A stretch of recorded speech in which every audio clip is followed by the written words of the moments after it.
The people who love you, the people who are your fans, are the people who make you famous and keep you famous. And do you owe them your life? No. But if you're at a convention and you're there for 3 hours or whatever to sign autographs, should they need to pay you for that?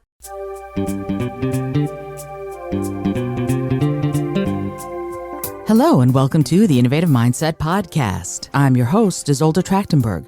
On the show, I interview peak performing world changers in the creative, social impact, and vegan spaces. If you like what you hear on this episode, you're going to want to check out the bonus mini episode that you can access if you DM me at Isolde T on Instagram and you let me know you want it. You'll get access to bonus episodes, new art, my latest writing, and other fun benefits. And now, let's get to the show.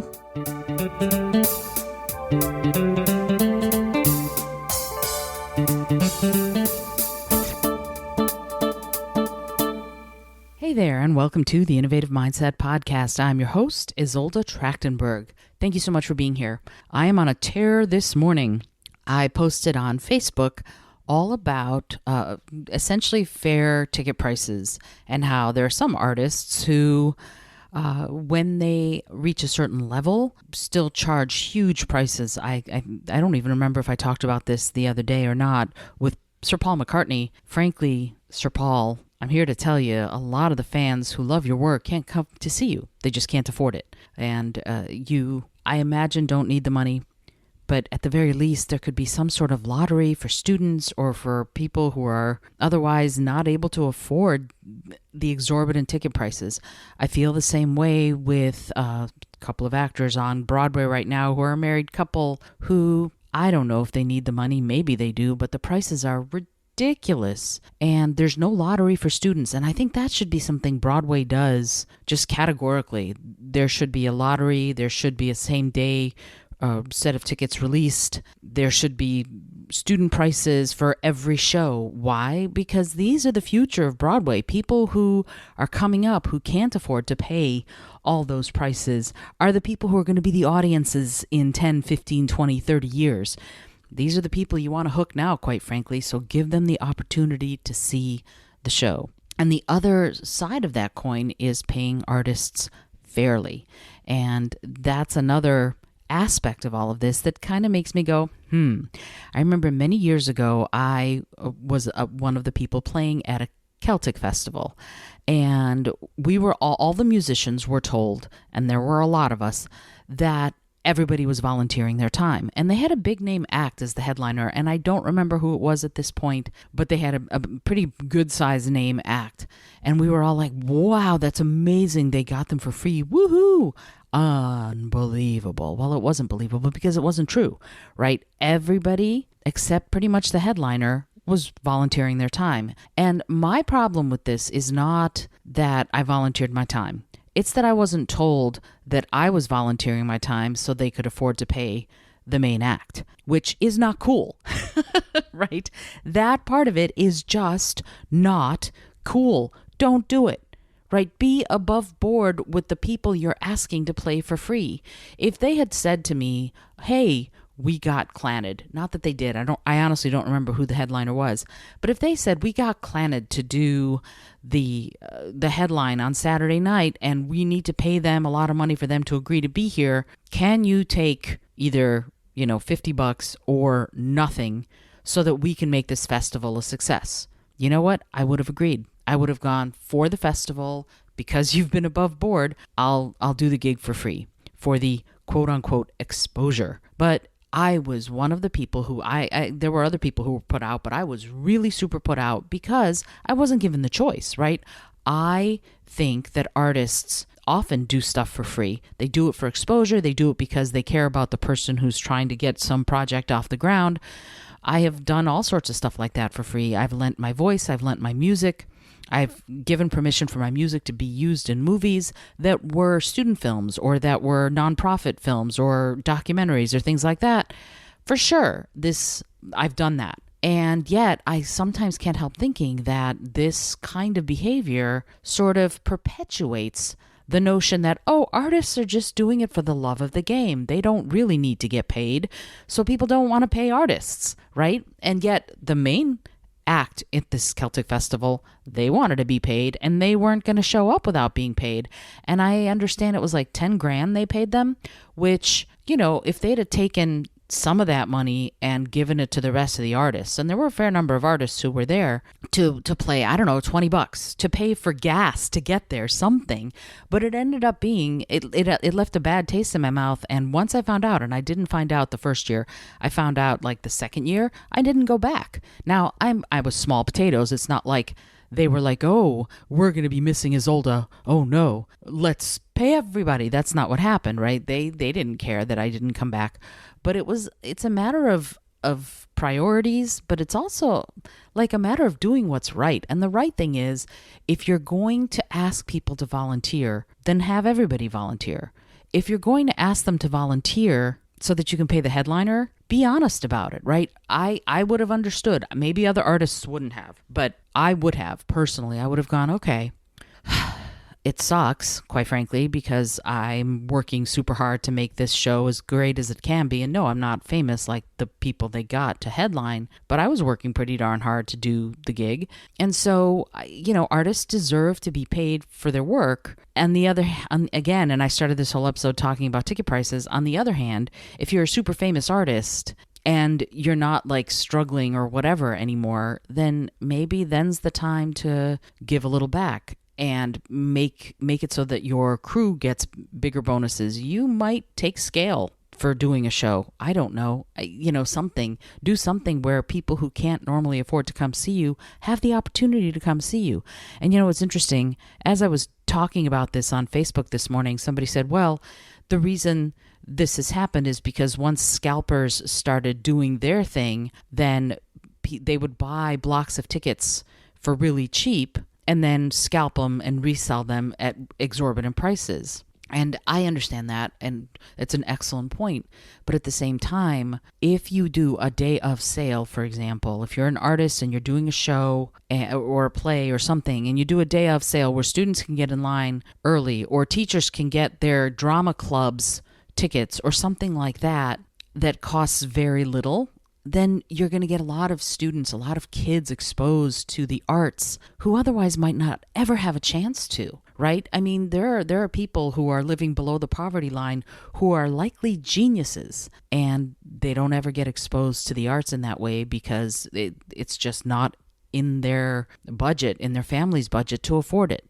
And wouldn't it be amazing if we had more opportunity for children, for students to have access to some of this incredible, here in New York City, incredible theater, but there are lots of cities that have theater and music available to the masses, but it's expensive. So only certain masses get to actually go, right? So there's a two-sided coin here. On the one hand, you have artists who might be charging for their appearances fees that are just exorbitant, right? Whether or not they're doing a show or whether or not they're doing an autograph session at a science fiction convention or something like that. So they might be charging for their autographs. That was the original post that I put up on Facebook. You can find it if you want to go to my page. And what? For me, charging for an autograph is just weird. I've been asked for my autograph a few times, and it's always a delight when someone does. I think that's great. And I understand that there might be there for 3 hours and it's arduous and you're signing your name and you're trying to be on when really what you'd rather do is go to the bar and have a margarita. I get it. But isn't part of a famous person's life the fact that they're going to interact with the people who are making them famous? And there's a psychology at work here that I think is really interesting, that at some point you get to be a big enough star that maybe you don't interact with your fans so much anymore, or if you do, you want to get paid. Now, there are people out there who interact with their fans regardless, right? They're out there. James Marsden comes to mind. He played Spike in Buffy the Vampire Slayer. He famously never charged for autographs because he was like, my fans made me. I am nothing without them. So if I can take pictures with them or sign autographs for them, I will do it. And I don't know if he's changed his mind since then, but I love that notion. So that's one side of this. It's like, if you're super famous and you don't need the money and you have the opportunity to interact with the people who made you famous, doesn't it behoove you to actually do that? and not charge people for it. And I mean, some of these prices are incredible.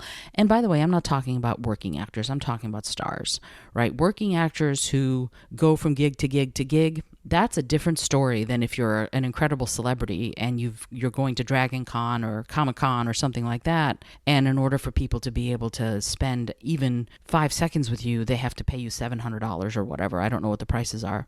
That by the way, I'm not. This isn't sour grapes. I promise you, it's not sour grapes. This is more kind of my frustration around the fact that we don't have royalty, right? In the USA, what we have is celebrities, and these celebrities are given godlike reverence and referential and preferential treatment, and that's great. I'm not complaining. I'm not giving sour grapes, but I'm kind of going, well, if nobody paid attention to them, if nobody saw their movies, pretty quickly they would sort of fall into obscurity, right? That happens. The people who love you, the people who are your fans, are the people who make you famous and keep you famous.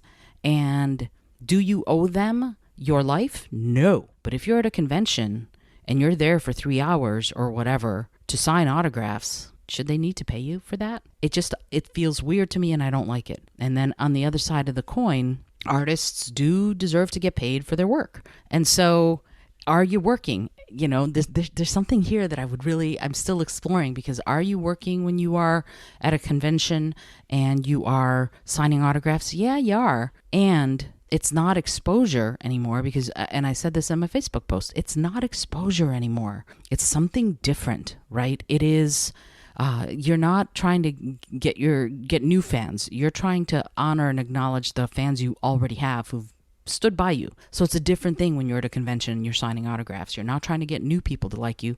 You're trying to interact, or you're supposed to be trying to interact and honor the people who already like you, who are responsible for getting you where you are. That's a different thing. If you're a working actor, I totally get that, you know, if you were known for one role and you now have this is how you make your money, that's a different thing than if you're a megastar and you're charging $600 for someone to take a selfie with you. That just feels weird to me, and I don't care for it. So I find myself of two minds, if you can't tell. On the one hand, if you're super famous, I think you do owe something to the people who helped you get there. On the other hand, artists should be paid for their work. So how do we reconcile that? And maybe it's a degree thing. Maybe, there are gradations at some point. Yeah, you no longer get to charge for your selfie or whatever. I don't know. This is something, if you have thoughts on this, I would love to hear from you about it, because this is something that's obviously taking up brain space. I thought it came to me in meditation this morning, and I was like, oh, I guess this is what I'm thinking about today. And some of this is my own stuff, I admit. Like, I'm socially awkward. I don't stand in autograph lines. It makes me feel very awkward to go talk to somebody who's only there because people want their autograph or people want their selfie with them. I would much rather not meet them than stand in an autograph line. That's just my own thing, right? That's me. I'm not denigrating anybody who wants to stand in an autograph line. You want to do it, go for it. But for me, I find it very awkward to know that the only reason we're interacting is because I'm standing in line to get your autograph, to talk with you for 10 seconds. I don't need to talk with you. I'm not in love with Harrison Ford. I'm in love with Han Solo and Indiana Jones, right? That's the that's the thing. Yes, my husband knows that, both Indiana Jones and Han Solo are on my get out of jail free card. And again, not Harrison Ford, the characters. So I don't expect Harrison Ford to be Indiana Jones. And if I met him, I even said this in my Facebook post, if I met him at a party where we were on equal footing, I would try not to drool on his shoes. That's important. And then I would hope we'd have a conversation about his love of flying and his conservation efforts and my love of motorcycles or whatever. That would be the thing that would be interesting to me.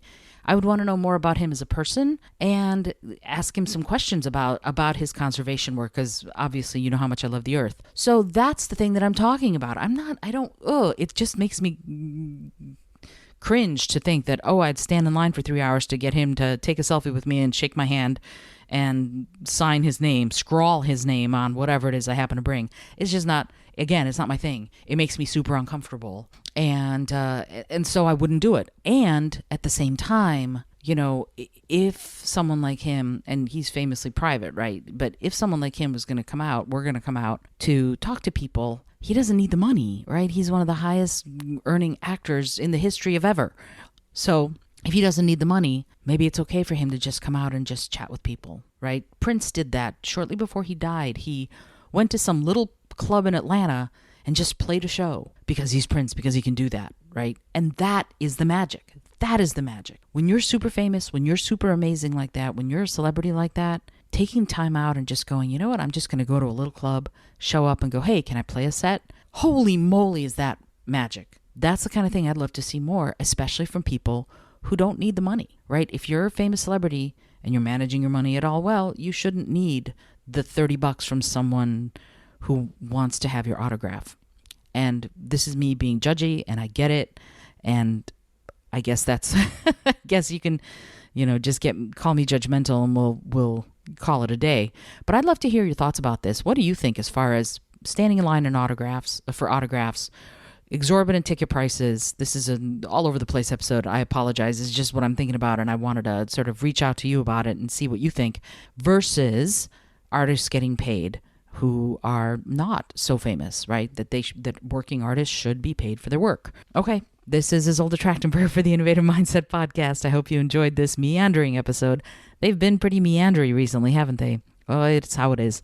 All right, cool. I'm excited, and I hope that you enjoyed the episode. And it, as always, is brought to you by Brain FM. If you want to use the app, you can get a coupon for it, 20% off. If you go to brain.fm/innovative mindset and then use innovative mindset as the code, you can get 20% off. And because I'm an affiliate, I'll get a little kickback if you do. All right, kitten, I hope that you are having a great day. I will talk to you soon. See ya.